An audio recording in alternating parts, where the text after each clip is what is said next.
Class 2 Hindi सारंगी chapter 3 माला की चांदी की पायल। चलो फिर इस कहानी को पढ़ते हैं। हुश, माला बिल्ली को डराती। हे, वह अपनी नानी को डराती। धप, वह अपने छोटे भाई को डराती। भू, वह डाकिये को डराती। एक दिन माला की माँ ने उसे एक छोटी सी डिब्बी दी। माला, ये तुम्हारे लिए है, वे बोली। माला ने जल्दी से डिब्बी खोली, जिसमें उसे मिली नीले कागज में लिपटी प्यारी सी चांदी की पायल। उन्हें पहनकर वह पूरे घर में घूमने लगी। छिक छिक छम, छोटे छोटे घुंघरू झनकते। छिक छिक छम, अब माला जहां भी जाती सब जान जाते। छिक छिक छम, माला की हुस से पहले बिल्ली कूद गई। छिक छिक छम, माला की हे से पहले नानी पलट गई। छिक छिक छम, माला की धप से पहले छोटा भाई बाहर भाग गया। छिक छिक छम, माला की भू से पहले डाकिया निकल गया। छिक छिक छम, अब माला किसी को डरा नहीं पाती, तो ऐसे में माला ने क्या किया? उसने अपनी चांदी की पायल उतार दी। ये कहानी एनी बेसेंट ने लिखी है। अच्छी लगी कहानी? अब आगे बढ़ते हैं बातचीत के लिए। माला सभी को क्यों डराती होगी? माला सभी को इसलिए डराती होगी क्योंकि माला को डराने में मजा आता था। माला से सभी क्यों डर जाते होंगे? माला से सभी इसलिए डर जाते होंगे क्योंकि वो अचानक से आ जाती थी। पायल उतारने के अतिरिक्त माला और क्या कर सकती थी? पायल उतारने के अतिरिक्त माला सबको डराना छोड़ सकती थी, है ना? माँ ने माला को पायल क्यों दी होगी? माँ ने माला को पायल इसलिए दी होगी क्योंकि सबको पता चल जाए कि माला आ रही है। अब आगे बढ़ते हैं। लिखिए, माला की माँ ने उसे क्या दिया?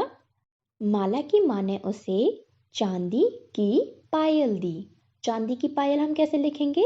पहले हम चा बनाएंगे, फिर उसके पीछे बड़े आ का डंडा लगाएंगे, फिर हम द बनाएंगे और उसके पीछे बड़ी ई की मात्रा लगाएंगे, फिर हम इन सबको बांध देंगे।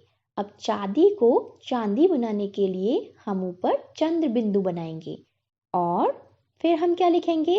की। क बनाएंगे और उसके ऊपर बड़ी की मात्रा लगाएंगे और इन दोनों को जोड़ देंगे। फिर हम क्या लिखेंगे? चांदी की पायल। पायल हम कैसे लिखते हैं? पहले हम पा बनाएंगे, फिर हम बड़े आ का डंडा लगाएंगे, फिर हम य बनाएंगे और फिर हम ल बनाएंगे। ये हो गया चांदी की पायल। अब आगे बढ़ते हैं। माला ने पायल क्यों उतार दी? सही उत्तर चुनिए। पहला है, पायल माला को चुभ रही थी। नहीं, ये तो गलत है। पायल से सभी को माला के आने का पता चल जाता था। हाँ, ये तो सही उत्तर है, इसलिए हम इसके आगे सही का निशान बना देंगे। और दो ऑप्शन और क्या है? पायल की आवाज से सभी को बहुत मजा आता था। नहीं, ये गलत है। एक पायल खो गई थी और बस एक ही पायल रह गई थी। नहीं, ये भी गलत है।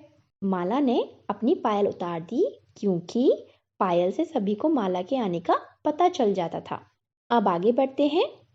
इन ध्वनियों को सुनिए और उन्हें शब्दों में लिखने का प्रयास कीजिए। पहली है घंटी की ध्वनि। घंटी की ध्वनि कैसी होती है? सुनो तो जरा। टन टन टन। अब हम टन टन कैसे लिखेंगे? पहले हम ट बनाएंगे, फिर हम न बनाएंगे और इन दोनों को ऊपर से जोड़ देंगे। ये बन गया टन। अब हम इसे एक और बार लिखेंगे। पहले हम ट बनाएंगे, फिर हम न बनाएंगे और इन दोनों को ऊपर से जोड़ देंगे। ये बन गया टन टन। अगला है पायल की ध्वनि। पायल की ध्वनि कैसी होती है? छन छन।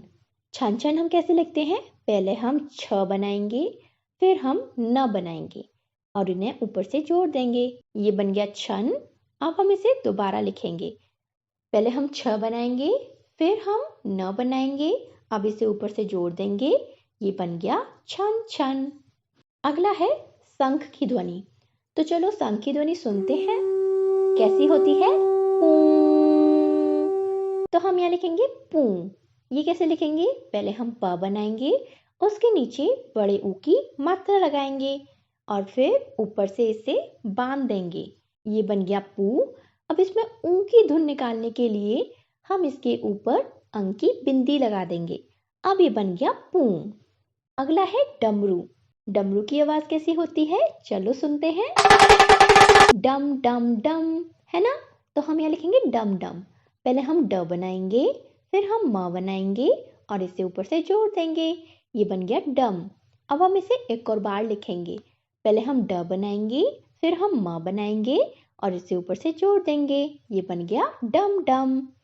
अब आगे बढ़ते हैं। माला किस किस को डरा रही थी? माला किसको डरा रही थी? माला अपनी दादी को डरा रही थी और अपने छोटे भाई को डरा रही थी और बिल्ली को डरा रही थी, है ना? आप यहाँ पर किसी का भी नाम लिख सकते हो, जैसे वो डाकिये को भी डरा रही थी, है ना? अब आगे बढ़ते हैं। विराम चिन्ह का सही प्रयोग करते हुए नीचे दिए गए वाक्यों को अपनी कॉपी में लिखिए। विराम चिन्ह कौन सा होता है? वाक्य के खत्म होने के बाद और एक सेंटेंस के फिनिश होने के बाद वहां पर एंड में हम एक डंडा बनाते हैं ना, एक सीधी लाइन बनाते हैं, उसे हम विराम कहते हैं। विराम का मतलब क्या होता है? ये सेंटेंस कंप्लीट हो गया है। तो यहाँ पर पहला वाला है, क्या माला को नई पायल मिली? यहाँ पर सबसे आगे क्या लगा हुआ है? क्या मतलब व्हाट। ये क्या है? एक प्रश्नवाचक वाक्य है, मतलब एक क्वेश्चनिंग क्वेश्चन है, इसीलिए हम इसके एंड में क्या लगाते हैं? क्वेश्चन मार्क, मतलब प्रश्न चिन्ह। अब अगला क्या है? माला पायल पहनकर पूरे घर में घूमने लगी। ये है उत्तर, मतलब आंसर। एंड उत्तर के एंड में हम विराम लगाते हैं, मतलब ये यहाँ पर कंप्लीट हो गया है, इसीलिए हम यहाँ पर विराम लगा देंगे। विराम का मतलब एक सीधी लाइन, रेखा। अब आगे बढ़ते हैं। आओ पूजे पहेली। माला की चांदी की पायल खो गई है। अक्षरों को जोड़कर माला की चांदी की पायल बनाइए। रेखा खींचकर शब्दों को जोड़िए। अब यहाँ पर हमारे पास बहुत सारे शब्द हैं। हमें चांदी की पायल बनाना है और हमें कैसे बनाएंगे? जैसे यहाँ पर पहले से माँ को ल से जोड़ा है, ऐसे ही हमें की चांदी की पायल ढूंढना है। सबसे पहले क्या आएगा? की कैसे होता है? पहले का बना होगा, उसके पीछे बड़ी ई की मात्रा लगी होगी। तो ढूंढो ढूंढो की कहाँ पर है?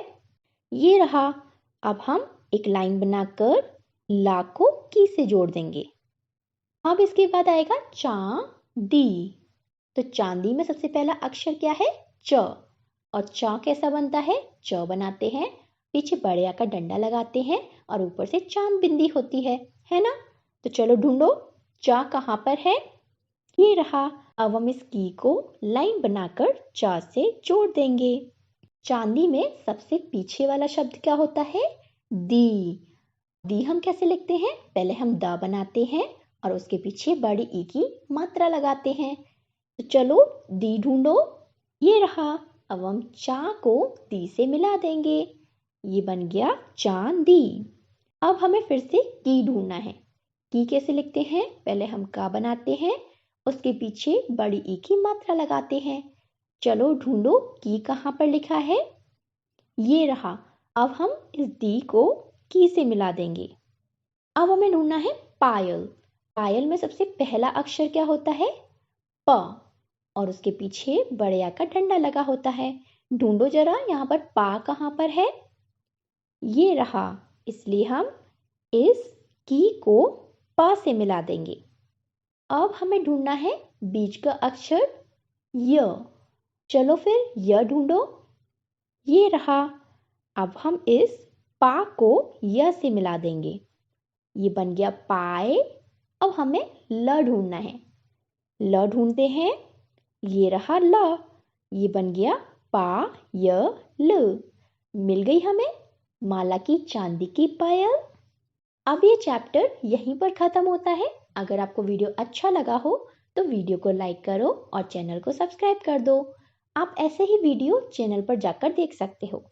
अब मैं आपसे अगली वीडियो में मिलूंगी। तब तक के लिए अपना ख्याल रखो और खुश रहो।